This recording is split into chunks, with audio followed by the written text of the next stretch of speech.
चलिए जानते हैं हरियाणा की 25 बड़ी खबरों को सिर्फ 10 मिनट में। लेकिन उससे पहले वीडियो को लाइक और चैनल को सब्सक्राइब जरूर करें।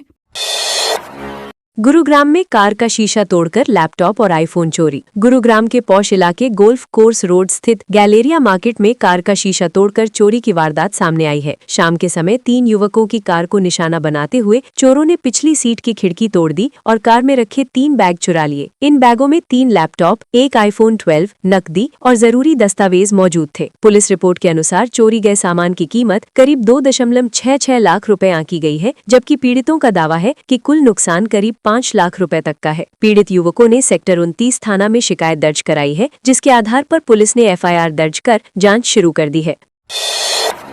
बीजेपी नेता के स्कूल पर ताबड़तोड़ फायरिंग। हरियाणा के झज्जर जिले में शनिवार रात एक निजी स्कूल के गेट पर ताबड़तोड़ फायरिंग की घटना सामने आई है। ये वारदात बहादुरगढ़ के बेरी रोड स्थित मॉडर्न सीनियर सेकेंडरी स्कूल में रात करीब 11 बजे हुई। स्कूल के संचालक हरियाणा कुश्ती संघ के महासचिव एवं बीजेपी नेता राकेश कोच है, जिन्हें कुछ समय पहले फिरौती की धमकी मिल चुकी थी। पुलिस के अनुसार बदमाशों ने इसी इलाके के एक अन्य स्कूल संचालक हिस्ट्री शीटर योगेश उर्फ सिट्टू को लेकर भी गोलियां चलाई। पूरी घटना सीसीटीवी कैमरे में कैद हो गई है, जिसमें एक बदमाश फायरिंग करता और दूसरा वीडियो बनाता दिख रहा है। पुलिस मामले की जांच में जुटी है। नारनौल में 11 लाख रुपए की भैंस का स्वागत। हरियाणा के नारनौल में शहबाजपुर गांव के सरपंच ने 11 लाख रुपए की भैंस खरीदने पर उसका अनोखे अंदाज में स्वागत किया। सरपंच विक्रम ने राजस्थान के श्रीगंगानगर से मुर्रा नस्ल की भैंस खरीदी, जो प्रतिदिन करीब 30 लीटर दूध देती है। भैंस के गाँव पहुँचने पर डीजे बजवाया गया, फूल मालाएं पहनाई गयी और पैर में घुंघरू बांधकर कस्बे की मुख्य सड़क पर उसकी वॉक करवाई गयी। रास्ते में लोगों ने भैंस पर पुष्प वर्षा भी की। सरपंच विक्रम ने बताया कि वे 22 साल की उम्र में ही सरपंच बने थे और उनकी डेयरी में 10 से अधिक भैंसें हैं। इस आयोजन को देखने के लिए बड़ी संख्या में लोग जुटे। नारनौल में डायल 112 को देख दौड़ाई बोलेरो। महेंद्रगढ़ जिले के नारनौल शहर के मोहल्ला सलामपुरा में एक बोलेरो चालक ने डायल 112 पुलिस वाहन को देखकर तेज रफ्तार में गाड़ी दौड़ा दी, जिससे लोगों की जान खतरे में पड़ गई। पूरी घटना इलाके में लगे सीसीटीवी कैमरों में कैद हो गई है। जानकारी के अनुसार पुलिस ने काली जाली लगे शीशों वाली बोलेरो को रोकने का प्रयास किया, लेकिन चालक ने रफ्तार बढ़ाकर करीब 2 किलोमीटर तक गाड़ी भगाई। इस दौरान रिहायशी इलाकों में तेज गति से वाहन चलाने से दहशत का माहौल बन गया। पुलिस टीम ने बोलेरो का पीछा किया। गनीमत रही कि इस घटना में कोई हादसा नहीं हुआ। दुष्यंत चौटाला पिता के भड़काऊ बयान के समर्थन में। हरियाणा के पूर्व उप मुख्यमंत्री दुष्यंत चौटाला ने अपने पिता डॉक्टर अजय सिंह चौटाला के विवादित बयान का समर्थन किया है। दुष्यंत चौटाला भिवानी के दिनोट गेट पर आयोजित जन नायक जनता पार्टी के युवा योद्धा सम्मेलन में पहुंचे थे। उन्होंने कहा कि HTET परीक्षा में हुई गड़बड़ी से युवाओं का भविष्य प्रभावित हुआ है और इसके खिलाफ लड़ाई जरूरी है। दुष्यंत ने कहा कि जिन्होंने गड़बड़ी की है उन्हें पकड़वाना पड़ेगा, चाहे दौड़ा दौड़ा कर ही क्यों न करना पड़े। उन्होंने आरोप लगाया कि जब बीजेपी विपक्ष में थी तब भी ऐसे ही बयान दिए जाते थे। दुष्यंत चौटाला ने कहा कि आज सोशल मीडिया का दौर है और नेता जनता की निगरानी में है, इसलिए जवाबदेही जरूरी है। घरेलू हिंसा पर पंचकुला पुलिस का सख्त एक्शन। पंचकुला पुलिस ने घरेलू हिंसा के गंभीर मामले में फरार आरोपी दामाद को गिरफ्तार कर जेल भेज दिया है। आरोपी पर अपनी पत्नी और सास के साथ सरिया से बेरहमी से मारपीट करने का आरोप है। पंचकुला निवासी महिला ने 3 दिसंबर को शिकायत दर्ज कराई थी कि उसका दामाद उसकी बेटी के साथ मारपीट कर रहा था। बीच बचाव करने पर उसने महिला को भी नहीं बख्शा और मौके से फरार हो गया। दोनों घायलों को नागरिक अस्पताल में भर्ती कराया गया था। थाना सेक्टर 5 में भारतीय न्याय संहिता की विभिन्न धाराओं में मामला दर्ज किया गया था। पुलिस ने आरोपी को पकड़कर अदालत में पेश किया, जहां से उसे जेल भेज दिया गया। कैथल में चंदाना गेट पर गोवंश से भरा कंटेनर पकड़ा। कैथल जिले में चंदाना गेट पर तड़के करीब 3 बजे गोरक्षा दल और पुलिस की संयुक्त टीम ने गोवंश से भरे एक कंटेनर को पकड़ा। कंटेनर में करीब 26 गोवंश को जबरन लादकर मेवात ले जाया जा रहा था। कंटेनर के पीछे एक अन्य गाड़ी में आरोपी भी चल रहे थे। जैसे ही टीम ने घेराबंदी की, आरोपी अंधेरे और धुंध का फायदा उठाकर फरार हो गए। बाद में कंटेनर को गौशाला ले जाकर खाली कराया गया, जहाँ गोवंश सुरक्षित पाए गए। गोरक्षा दल ने इस मामले में पुलिस को लिखित शिकायत दी है। पुलिस ने अज्ञात आरोपियों के खिलाफ मामला दर्ज कर जांच शुरू कर दी है।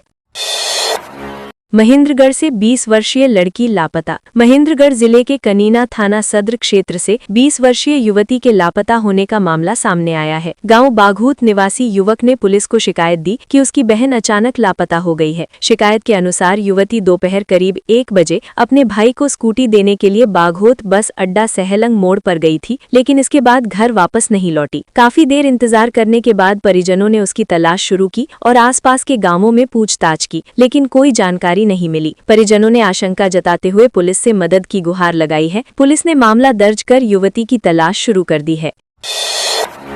इसराना की हेड़ी कॉलोनी गंदे पानी से लबालब। पानीपत के इसराना उपमंडल की हेड़ी कॉलोनी में गंदे पानी के जमाव से लोगों की परेशानी बढ़ गई है। करीब 30 साल पुरानी इस कॉलोनी में ज्यादातर गरीब परिवार रहते हैं। तंग गलियों और ठप निकासी व्यवस्था के कारण सर्विस लेन पर लगातार गंदा पानी भरा रहता है, जिससे बदबू और बीमारियों का खतरा बढ़ गया है। स्थानीय लोगों का कहना है कि आवागमन मुश्किल हो गया है और 2 पहिया वाहन चलाना भी जोखिम भरा हो गया है। निवासी सोनू ने बताया कि कई बार समाधान शिविरों और बीडीपीओ कार्यालय में शिकायत दी जा चुकी है, लेकिन अब तक कोई स्थायी समाधान नहीं निकला है। लोग जल्द कार्रवाई की मांग कर रहे हैं।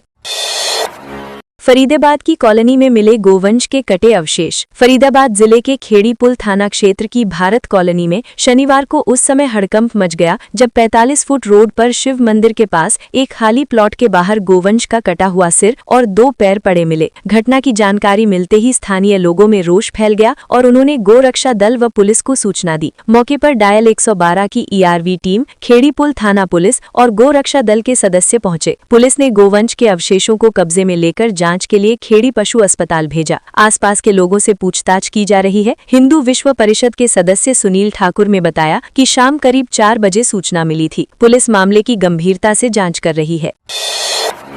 फरीदाबाद में ठेकेदार ने श्रमिक की दांतों से काटी उंगलियां। फरीदाबाद के कच्चा खेड़ी रोड इलाके में मजदूरी मांगना एक श्रमिक को भारी पड़ गया। आरोप है कि ठेकेदार ने मजदूर पर हमला कर उसके हाथ की 3 उंगलियां दांतों से काट लीं, जिनमें से 2 पूरी तरह अलग हो गईं। गंभीर रूप से घायल मजदूर की पहचान लखन के रूप में हुई है, जो मूल रूप से मध्य प्रदेश का रहने वाला है और फिलहाल ओल्ड फरीदाबाद में किराए पर रहता है। लखन बीते 1 महीने से बबलू नामक ठेकेदार के साथ काम कर रहा था। मेहनताना मांगने पर विवाद बढ़ गया और ठेकेदार ने हमला कर दिया। घायल को अस्पताल में भर्ती कराया गया है।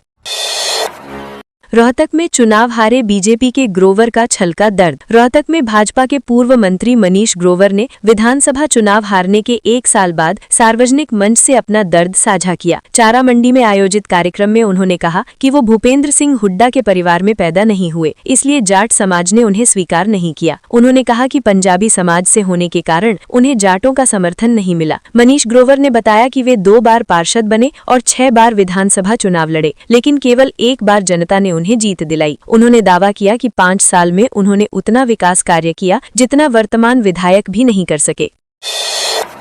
चंडीगढ़ में 2 साल जेल काटकर बेगुनाह निकली बेटी। चंडीगढ़ में पिता की हत्या के आरोप में गिरफ्तार की गई बेटी आशा को जिला अदालत ने 2 साल बाद बेगुनाह करार देते हुए बरी कर दिया। मुख्य गवाह के बयान से मुकरने के बाद अदालत ने ये फैसला सुनाया। कोर्ट ने पुलिस की कार्रवाई पर सवाल उठाते हुए कहा कि जब ठोस गवाह नहीं था तो बेटी को जेल में क्यों रखा गया। मुख्य गवाह गुलाब सिंह ने अदालत में कहा कि उसने न तो हत्या होते देखी और न ही पुलिस को ऐसा कोई बयान दिया था। आशा के वकील ने भी पुलिस के सबूतों को कमजोर बताया। ये मामला 10 अगस्त 2023 का है, जब किशनगढ़ गांव में सुमेईलाल की हत्या हुई थी। पुलिस ने उस समय बेटी को आरोपी बनाया था।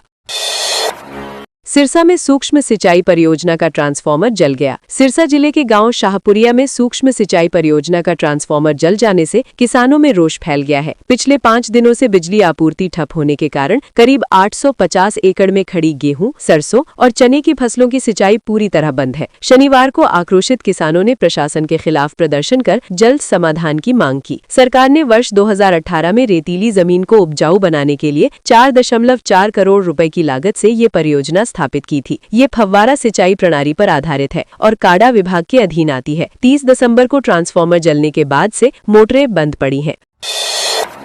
सोनीपत में गेल गैस पाइपलाइन में लीकेज से हड़कंप। सोनीपत के सेक्टर 15 में एक खाली प्लॉट में बिछी गेल गैस इंडिया लिमिटेड की पाइपलाइन में अचानक लीकेज होने से इलाके में हड़कंप मच गया। गैस रिसाव की सूचना मिलते ही स्थानीय लोग घबराकर घरों से बाहर निकल आए। तुरंत पुलिस और गेल गैस कंपनी को सूचना दी गई। मौके पर पुलिस, गेल गैस के सुपरवाइजर और कर्मचारी पहुंचे और स्थिति को नियंत्रित किया। समय रहते पाइपलाइन की मरम्मत कर दी गई, जिससे बड़ा हादसा टल गया। गैस रिसाव हाउस नंबर 446 के पास हुआ था। स्थानीय लोगों की सतर्कता से जानमाल का नुकसान नहीं हुआ।